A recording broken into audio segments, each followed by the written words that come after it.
the 1960s, Buford Pusser allegedly had a problem with a crime syndicate at the Tennessee-Mississippi state line.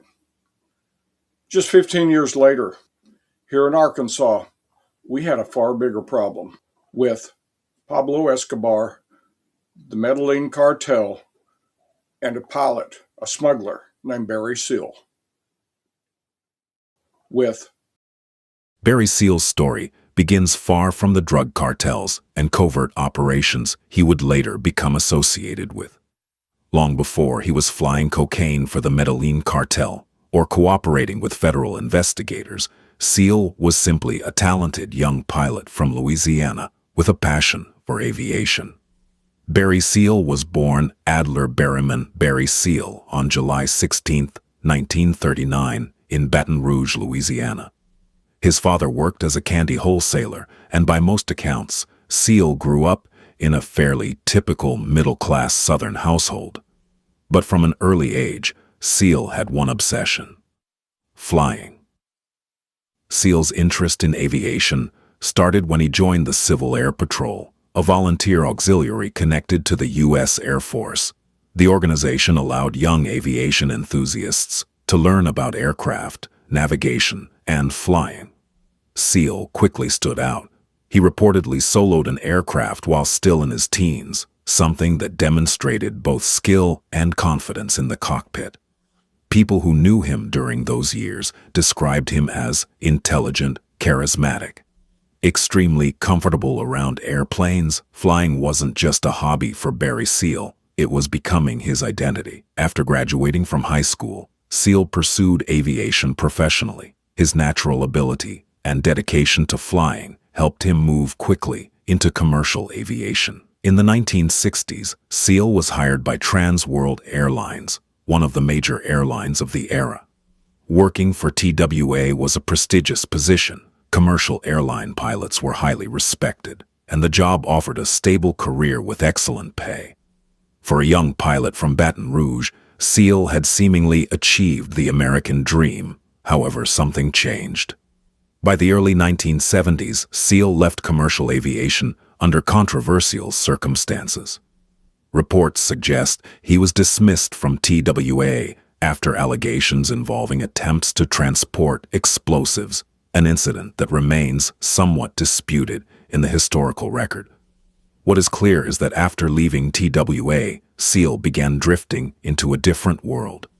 Instead of flying passengers, he began flying cargo, and eventually, that cargo would include illegal shipments, first smaller smuggling operations, and later, massive loads of narcotics connected to international drug trafficking networks. That transition from respected airline pilot to smuggler would eventually place Barry Seal at the center of one of the most controversial stories in American criminal and political history. This is an investigation into a story that sits at the intersection of cocaine trafficking, covert operations, congressional oversight, and American political mythology. The names are famous: Barry Seal, Pablo Escobar, the DEA, the CIA, and the place is oddly specific: a small airport tied to Mena, Arkansas. Here's our ground rule: we are going to separate what is documented by official memos, inspector general statements, and contemporaneous reporting from what is alleged, disputed, or promoted as conspiracy. When we can't prove a detail, we'll label it.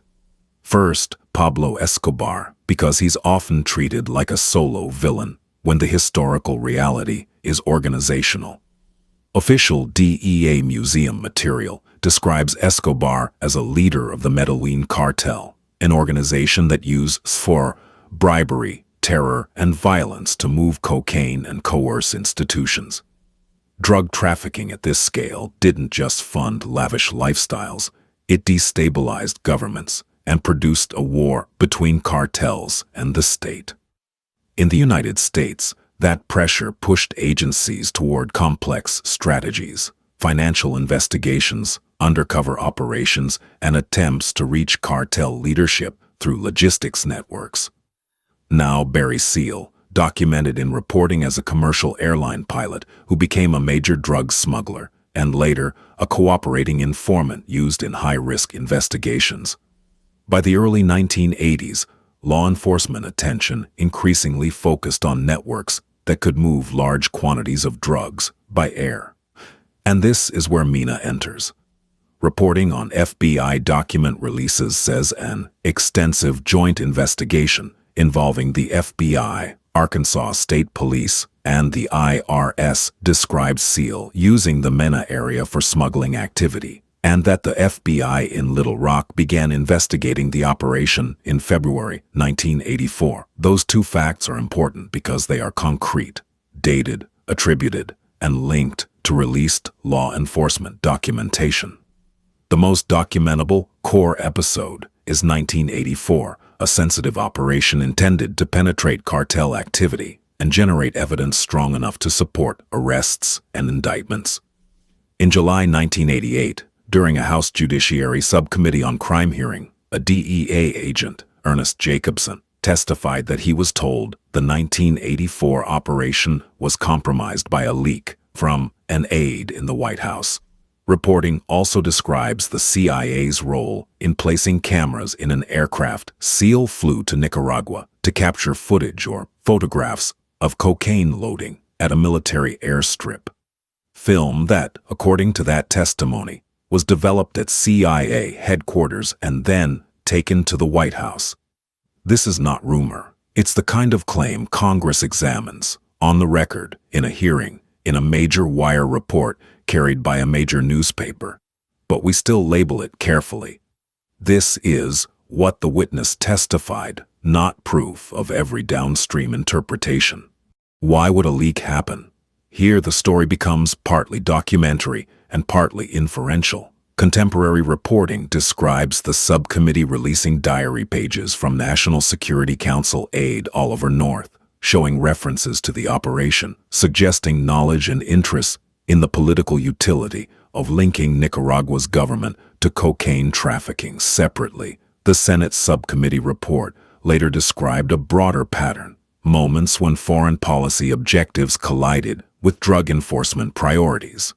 It also records that North suggested directing drug money, generated in a related sting, toward the Contras, and that the DEA rejected that suggestion.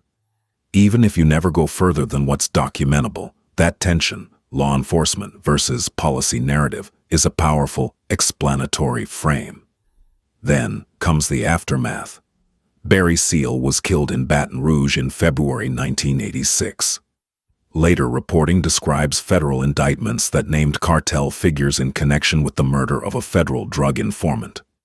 What we should avoid is the cinematic leap. Therefore, Escobar personally ordered X, unless you have primary trial transcripts establishing that chain. A responsible narration is, Seal was murdered, suspects were prosecuted, and federal charging documents and reporting tied the murder to cartel retaliation against a cooperating witness. Now we return to Mena and the claims that grew around it. Here is what we can say with high confidence. Mena became a focus of rumor, investigation, and congressional interest. Law enforcement files were described as treating the airport as connected to SEAL's smuggling operations, and the topic resurfaced in the 1990s amid broader political storms. But what did the CIA itself conclude?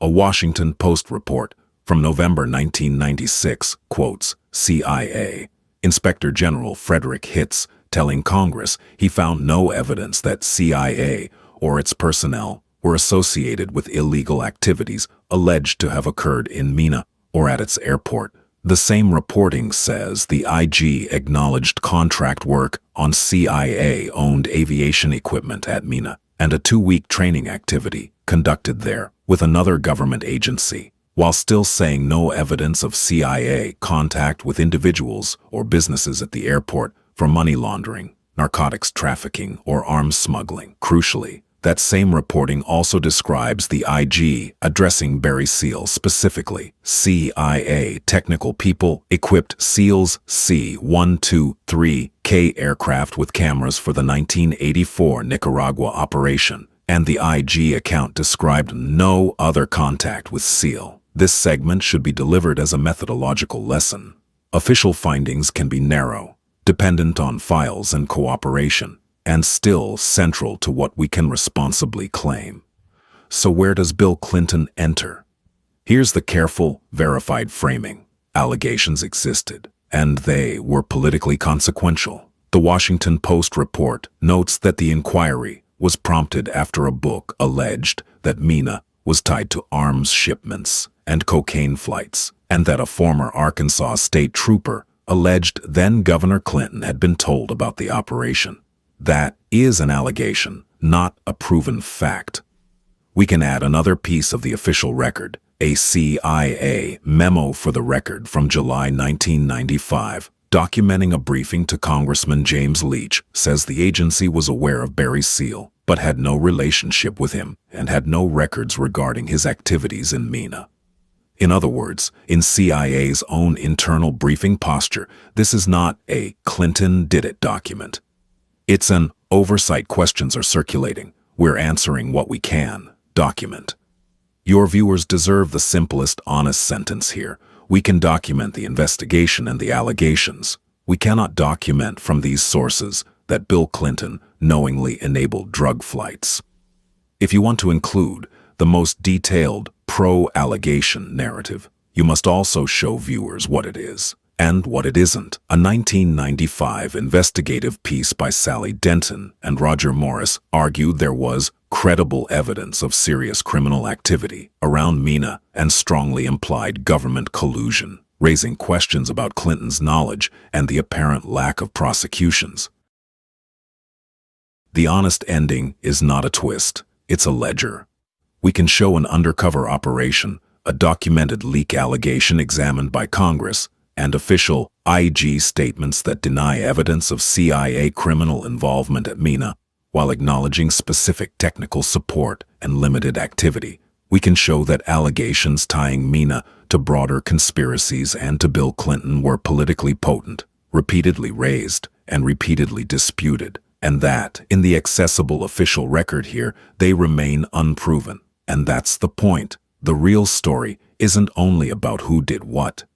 It's about how intelligence, law enforcement, and politics can collide in ways that produce enduring legends, even when the documentary trail is incomplete. By the mid-1980s, Barry Seal had gone from being one of the largest cocaine smugglers in the United States to something even more dangerous in the eyes of the cartel. He had become an informant. Seal began cooperating with federal investigators in an effort to reduce his prison sentence. His knowledge was incredibly valuable. He knew how the cartel moved drugs, who was involved, and how the logistics worked. For investigators trying to reach the upper levels of the Medellín Cartel, Seal was a goldmine. But cooperation came with a price, because when a smuggler turns government witness against one of the most powerful criminal organizations in the world, there are consequences, and the cartel leadership associated with figures like Pablo Escobar was known for one thing above all else: they never tolerated betrayal. A dangerous arrangement. In 1985, Seal pleaded guilty to federal drug charges.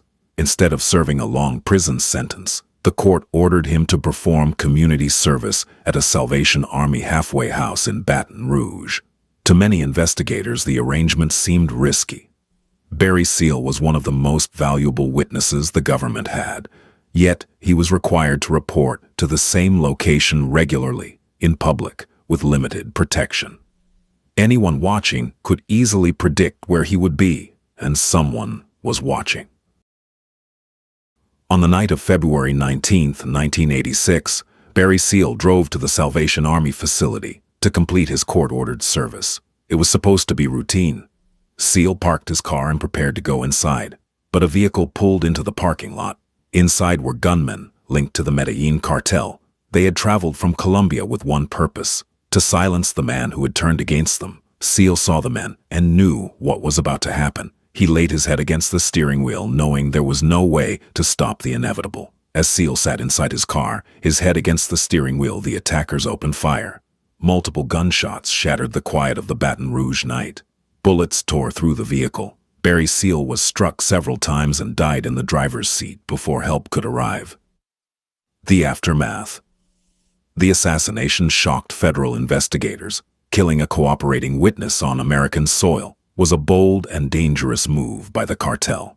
But it also demonstrated just how far the cartel's reach extended. 3 Colombian nationals were later arrested and convicted for their roles in the killing. Federal prosecutors argued the murder was ordered as retaliation for Seal's cooperation with U.S. authorities. Barry Seal had once flown tons of cocaine into the United States. In the end, that same world of international narcotics trafficking caught up with him. Why this matters? Barry Seal's death didn't end the story. In many ways, it expanded the mystery. Because when investigators began digging deeper into Seal's operations, his aircraft, his contacts, and the locations he used, one place kept appearing in reports and investigations. A small airport in the Washed Up Mountains. An airport that would become the center of controversy for decades. Mena, Arkansas. In a story like this, it seems like everyone has a hidden agenda. Barry Seal had one. The CIA had one.